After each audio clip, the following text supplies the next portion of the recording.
सम्मान्य मंच, मैं सबका नाम उल्लेख करूं तो अनावश्यक समय व्यतीत होगा और मंच के नीचे भी उसी प्रकार के विशिष्ट अध्येता, विद्वान, श्रेष्ठ जन, बंधुओं, भगिनी, सबको एक साथ अभिवादन करते हुए मैं अत्यंत कम समय लेना चाहूंगा, क्योंकि वस्तुतः हम इस कार्यक्रम में यदि पूरे अधिवेशन के काल विभाजन को देखें तो देरी से चलेगा और प्रथम वक्ता के समय ही अगर देरी हो तो अध्यक्षीय व्याख्यान होते सब क्या परिस्थिति होगी इसकी कल्पना की जा सकती है। लेकिन बिहार दर्शन परिषद का यह अधिवेशन कुछ दृष्टि से विशिष्ट है।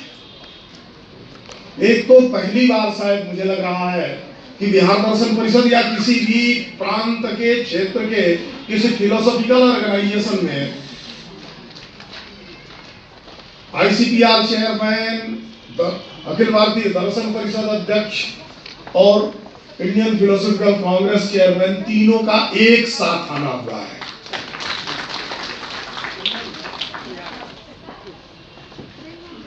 इसके साथ ही यह शायद दर्शन परिषदों के इतिहास में विभिन्न सोसाइटीज ऑफ फिलोसॉफी की हिस्ट्री में पहली बार है कि Indian council of philosophical research अपना लाइफ टाइम अचीवमेंट अवार्ड किसी दार्शनिक एसोसिएशन के साथ जोड़ करके प्रस्तुत होगा।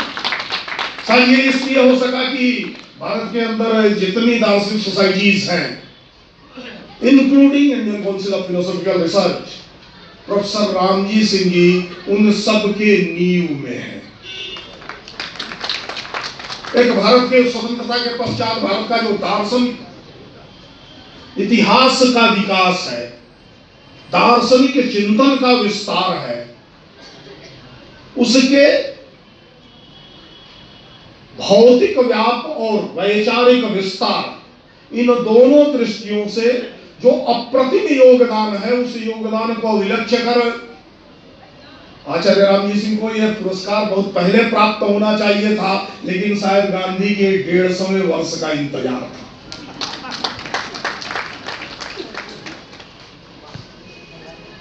थीम भी स्पष्ट है गांधी की दृष्टि में, शिक्षा, स्वास्थ्य और स्वच्छता। ये देखने में अजीब सा लग रहा होगा कि एक तरफ हम दर्शन परिषद का अधिवेशन कर रहे हैं और थीम बहुत कुछ सोशियोलॉजिकल है या जाने कहा जाए तो सोशल वर्क रिलेटेड है। ये सोशल वर्क नाम का विद्या प्रतिष्ठान भारत में जो निर्मित होता है, वो इतिहास में जरूर कहना चाहता था। वह भारत में सबसे पहले महात्मा गांधी काशी विद्यापीठ, जिसको जानते हैं काशी विद्यापीठ, उसमें स्थापित होता है समाज कार्य की स्नातकोत्तर स्तर तक के अध्यापन की परंपरा, और स्थापित करने वाला व्यक्ति अत्यंत प्रसिद्ध गांधीवादी, गांधी बाबू के अग्रज प्रोफेसर राजाराम शास्त्री जी थे। तो और राजाराम शास्त्री दर्शन के स्नातकोत्तर थे। आचार्य नरेंद्र देव संपूर्णानंद से उन्होंने काशी विद्यापीठ में दर्शन की शिक्षा पाई थी।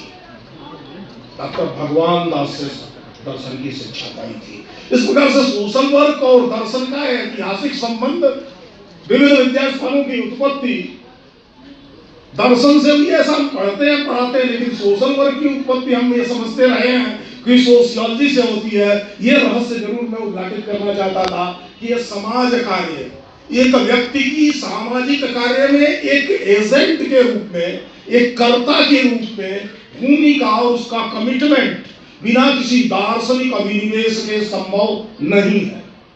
और यही ये थीम भी है, बिना दार्शनिक अभिनिवेश के, बिना दार्शनिक दृष्टि के हुए ये जो स्वच्छता, स्वास्थ्य और शिक्षा, इनका अंतर संबंध है। मानव चेतना के निर्माण के लिए जो इनका अंतर संबंध है वो नहीं समझा जा सकता, और इस देश में समझा जा सकता है तो सिर्फ गांधी के रास्ते समझा जा सकता है। भगवद गीताकार जब कहते हैं कि ज्ञान से पवित्र करने वाली कोई वस्तु इस धरती पर नहीं है, तो उस पवित्रता का हम एक स्पिरिचुअल अर्थ लेते हैं। लेकिन भगवद गीता केवल स्पिरिचुअलिटी का उपदेश नहीं है, वैचारिक आध्यात्मिकता का ग्रंथ नहीं है, अपितु आध्यात्मिक सक्रियता का ग्रंथ है। जब इस दृष्टि से लेंगे तो पवित्रता स्वास्थ्य के संरक्षण और अपने परिवेश की मानसिक और भौतिक दोनों प्रकार की स्वच्छता को पवित्रता के साधन के रूप में देती है। और ये ज्ञान पूर्वक होता है, और ज्ञान बिना शिक्षा के नहीं होता है। ज्ञान बिना शिक्षा के होता तो जन्म से ज्ञानी ब्रह्म ज्ञानी नारद को सनक सनंदन सनत कुमार से शिक्षा ग्रहण करने के लिए न जाना पड़ता। अर्थात शिक्षा एक प्रक्रिया है, जिसको विवेकानंद ने भी कहा, गांधी ने भी कहा, अरविंद ने भी कहा।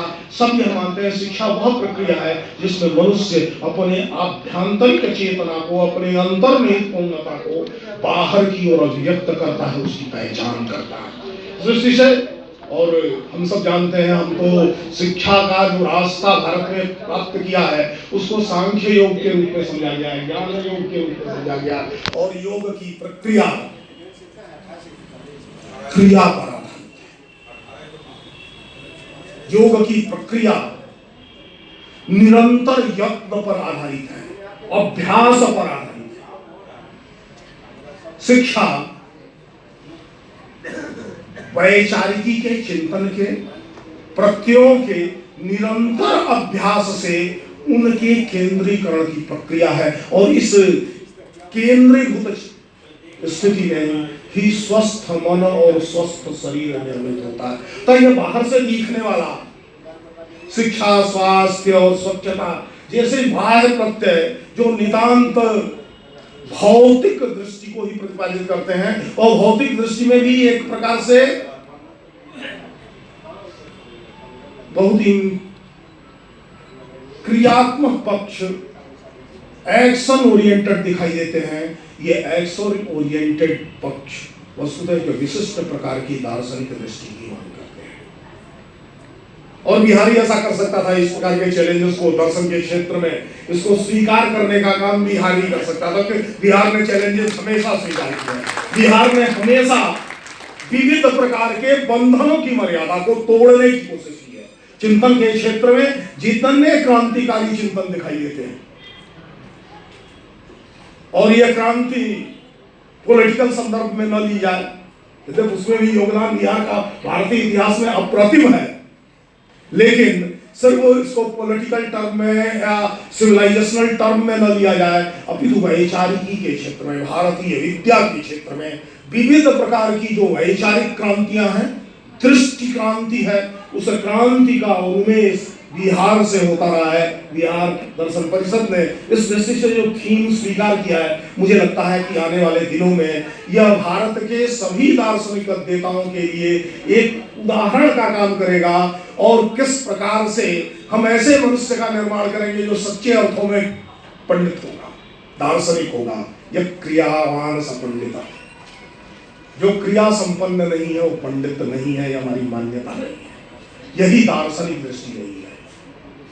हमने माना है कि समाधि की प्राप्ति जिस एकाग्रता से, एकात्म भाव से होती है, वो अभ्यास और वैराग्य दोनों के द्वारा प्रतिष्ठित होता है। अभ्यास निरंतर सीखने और करने की प्रक्रिया है, इसके अतिरिक्त अभ्यास कुछ भी नहीं है। जब हम निरंतर सीखने की प्रक्रिया में जाते हैं, जो सीखा है उसको निरंतर जीवन में उतारने की प्रक्रिया का प्रयोग करते हैं, तो यह अभ्यास होता है। और वस्तुतः मानव जीवन के लिए पूर्णतावादी दृष्टि व्यक्ति का पूर्ण जीवन है।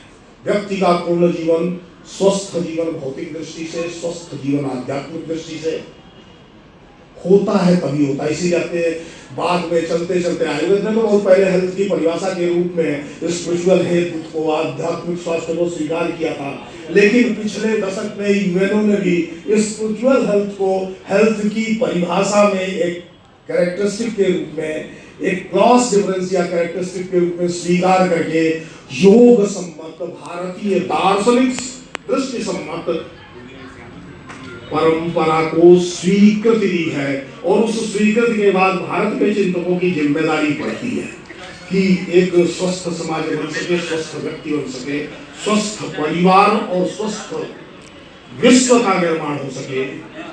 इसके लिए स्वास्थ्य को, स्वच्छता को केंद्रित करके शिक्षा की प्रक्रिया के द्वारा मनुष्य निर्माण की प्रक्रिया को कैसे तेज किया जा सकता है, इस पर वैचारिक विमर्श हो। इस विमर्श पर आप सबका स्वागत करते हुए, आप सबको धन्यवाद देते हुए कि इतिहास सृजन की इस बेला में, इस एक अधिवेशन कई प्रकार के इतिहास बना रहा है, इस इतिहास सृजन के बेला में हम सब सहभागी हैं। इसके लिए आप सबका पुनः पुनः धन्यवाद।